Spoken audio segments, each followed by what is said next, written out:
नमस्ते दोस्तों। आज सुनिए आंखों को दान। विमला का मन आज सुबह से ही बेचैन था। उनकी बेटी अंजू ठीक 1 साल बाद उनसे मिलने आ रही थी। अंजू इंजीनियर थी। कंपनी की तरफ से 1 साल की ट्रेनिंग के लिए जर्मनी गई थी। विमला हर थोड़ी देर में अपने पति नितिन से कह रही थी, जल्दी घर से निकल जाओ अंजू को लाने के लिए। रास्ते में ट्रैफिक ज्यादा होता है। तुम समय पर नहीं पहुंच पाओगे तो अंजू परेशान हो जाएगी। नितिन उनसे हर बार यही कहते, मुझे याद है अंजू आ रही है, लेकिन उसके आने में अभी कई घंटे हैं। मैं अभी से वहां जाकर क्या करूंगा? जैसे ही आने का समय होगा, मैं आधे घंटे पहले पहुंच जाऊंगा। नितिन समय से एयरपोर्ट पहुंच गए और अंजू के आने की खबर विमला को दे दी। जब से अंजू की आने की खबर मिली, विमला वहीं गेट पर बैठ गई। उन्हें एक एक पल मानो एक एक साल जितना लंबा लग रहा था। अंजू को आए तो 1 घंटा हो चुका था, लेकिन अंजू और नितिन दोनों घर नहीं आए थे। विमला दोनों को फोन लगा रही थी। दोनों के फोन नेटवर्क क्षेत्र से बाहर आ रहे थे। विमला के पड़ोसी भी विमला के साथ थे। सभी परेशान हो रहे थे कि नितिन और अंजू अभी तक क्यों नहीं आए। अचानक विमला के मोबाइल में नितिन का फोन आया कि वे सिटी अस्पताल आ जाएं। उन दोनों का एक्सीडेंट हो गया है। विमला और उनके पड़ोसी सिटी अस्पताल पहुंचे तो देखा अंजू का शव ऑपरेशन थिएटर से बाहर आ रहा था। डॉक्टर साहब नितिन से कह रहे थे, सॉरी, हम आपकी बेटी को नहीं बचा सके। तब नितिन ने कहा, सर, मैं अपनी बेटी की आंखों को दान करना चाहता हूँ, ताकि मेरी बेटी की आंखें जिंदा रहे। आप किसी बहुत जरूरतमंद को ये आंखें दे दीजिए, ताकि वह मेरी बेटी की आंखों से दुनिया देख सके। बिमला ने इस बात पर ऐतराज किया तो नितिन और डॉक्टर ने बिमला को समझाया कि उस व्यक्ति के बारे में सोचो जिसने हमेशा अपने आसपास अंधेरा ही पाया है। आप उसकी जिंदगी में रोशनी दे रही हैं। उस समय तो विमला ने कुछ न कहा, लेकिन वे अब भी नाराज ही थी। अंजू की आंखों को दान क्यों किया, इस बात को लेकर। आज अंजू की पुण्यतिथि थी। बिमला का मन उदास था। तब नितिन ने आकर उनसे कहा, आज हमारे घर एक खास मेहमान आने वाले हैं। तुम उससे अच्छा व्यवहार करना। बिमला कुछ पूछती, उससे पहले नितिन वहां से जा चुके थे। थोड़ी देर बाद दरवाजे पर दस्तक हुई। नितिन ने दरवाजा खोला तो सामने एक 35 साल का युवक खड़ा था और उसके साथ ही उसकी पत्नी और 2 साल का बेटा खड़ा था। नितिन ने उन्हें अंदर बुलाया। उसने नितिन के पैर छुए।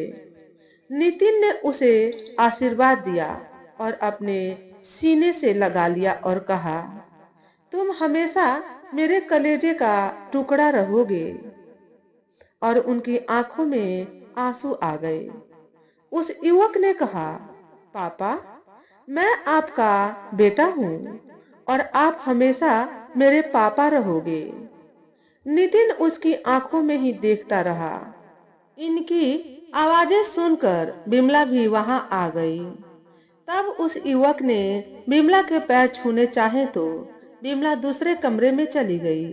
तब नितिन ने कहा, हम दोनों मिलकर तुम्हारी मम्मी को मना लेंगे। नितिन उन लोगों को लेकर बिमला के पास आए। तब उस युवक ने कहा, मैं आपका और अंकल का हमेशा शुक्रगुजार रहूंगा। आपने एक नहीं 3 लोगों की जान बचाई है। उस युवक ने आगे कहा, मेरा नाम राकेश है। मैं अपने मम्मी पापा की इकलौती संतान था। हमारा जनरल स्टोर था। अच्छी खासी कमाई थी। मेरी शादी रीना से हुई। रीना भी अपने मम्मी पापा की इकलौती संतान थी। देखने में जितनी सुंदर, व्यवहार में उतनी ही अच्छी। उसके आने से घर में हमेशा रौनक रहने लगी। एक बार दिवाली के समय मेरा और रीना का परिवार हरिद्वार जा रहा था। तब अचानक हमारी गाड़ी के ऊपर एक बड़ा सा पटाखा आकर गिरा और हमारी गाड़ी का एक्सीडेंट हो गया। मेरे और रीना के मम्मी पापा एक्सीडेंट में मारे गए थे। मेरी आंखों में बारूद और कांच के टुकड़े जाने से मेरी आंखों की रोशनी चली गई। हमारा बेटा भी छोटा था। सारी जिम्मेदारी रीना पर आ गई। रीना बच्चे को भी देखती और जनरल स्टोर भी संभालती। मैं उसके साथ जनरल स्टोर में आकर बैठ जाता था। मेरे दोस्त, जिन्हें मैं अपना भाई जैसा मानता था और उन पर दिल खोलकर खर्च करता था, उन्होंने अपना रास्ता बदल लिया था। जैसे तैसे जीवन की गाड़ी चल रही थी कि अब लफंगे लड़के और फालतू आदमी लोग ज्यादा ही स्टोर पर आने लगे थे। सामान एक लेते और कीमतें 10 सामान की पूछते रहते। रीना को मजबूरी में सारे सामान के दाम बताने पड़ते। वे लोग ज्यादा समय स्टोर में रुकने के बहाने ढूंढते थे। एक दिन तो हद हो गई। दो लड़के आए और सामान लेने के बहाने रीना का हाथ पकड़ लिया। रीना ने जब उसे चिल्लाया तो मैंने उसे धक्का दिया। वे मेरे साथ मारपीट करने लगे। इतने में अंकल जी स्टोर पर कुछ सामान खरीदने आए। उन्होंने उस लड़के को धमकाया कि यदि उसने आइंदा स्टोर पर आकर ऐसी हरकतें की तो वे पुलिस में उसे दे देंगे। उस समय तो वे लड़के चले गए, लेकिन उस घटना के बाद रीना बीमार पड़ गई। तब अंकल जी ने मुझसे कहा कि तुम कोई आदमी रख लो स्टोर पर काम करने के लिए। फिर अंकल जी ने कहा, मेरे मित्र आंखों के डॉक्टर हैं। मैं उनसे बात करूंगा कि वे तुम्हारी आंखों के लिए ऐसे व्यक्ति की तलाश करें जो मृत्यु के बाद अपनी आंखें दान करना चाहता हो, ताकि दान की हुई आंखें वे तुम्हें लगा सके। इस बीच मैंने एक आदमी स्टोर के काम के लिए रख लिया था, लेकिन उसने भी हमारे साथ बेईमानी की। सारा सामान बेचकर स्टोर में ताला लगाकर भाग गया। तब रीना ने एक प्राइवेट स्कूल में नौकरी कर ली। बहुत मुश्किल से गुजर हो रही थी कि थोड़े दिनों पहले मेरे बेटे की तबीयत भी खराब हो गई थी। अंजू का एक्सीडेंट हुआ। तब मेरा बेटा वही एडमिट था। वहीं अंकल ने मुझे देखा और अंजू की आंखों को मुझे देने का वादा किया। आज मैं अंजू की आंखों से ही अपने बेटे और बीवी को देख पाया और उन्हें सुरक्षित जीवन दे पा रहा हूँ। इतना कहकर राकेश ने बिमला के पैर पकड़ लिए और कहने लगे, माँ, एक बार मेरी तरफ देखो, मैं भी आपका बेटा हूँ। राकेश के आंसू बिमला के पैर पर गिरे तो बिमला ने राकेश को उठाया और जब उसकी तरफ देखा तो उन्हें लगा कि वे अंजू को ही देख रही है।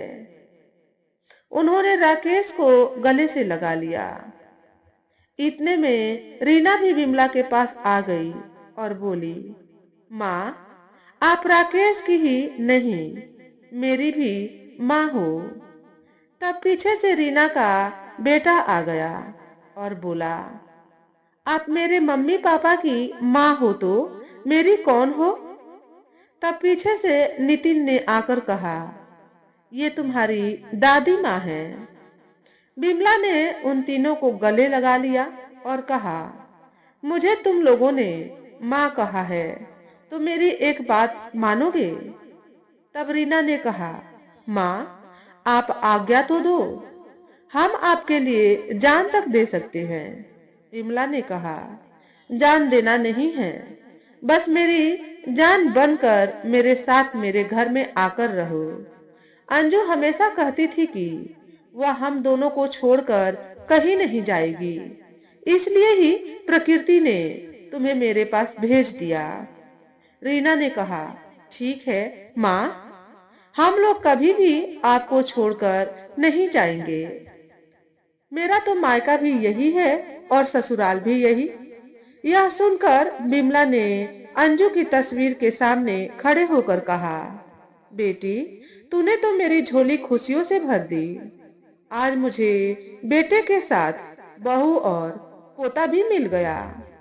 अब मैं भी डॉक्टर के पास जाकर अपनी आंखों को दान करने वाला फॉर्म भर कर आऊंगी।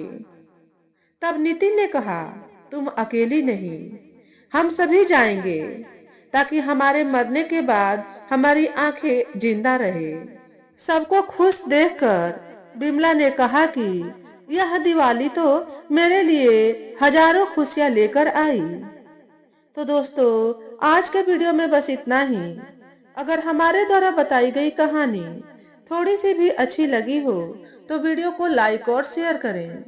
चैनल पर पहली बार आए हो तो चैनल को सब्सक्राइब करके बेल नोटिफिकेशन को ऑल पर सेट कर लें, ताकि आपको ऐसे ही अच्छे अच्छे वीडियो देखने को मिले। हमेशा खुश रहें, हमेशा स्वस्थ रहें।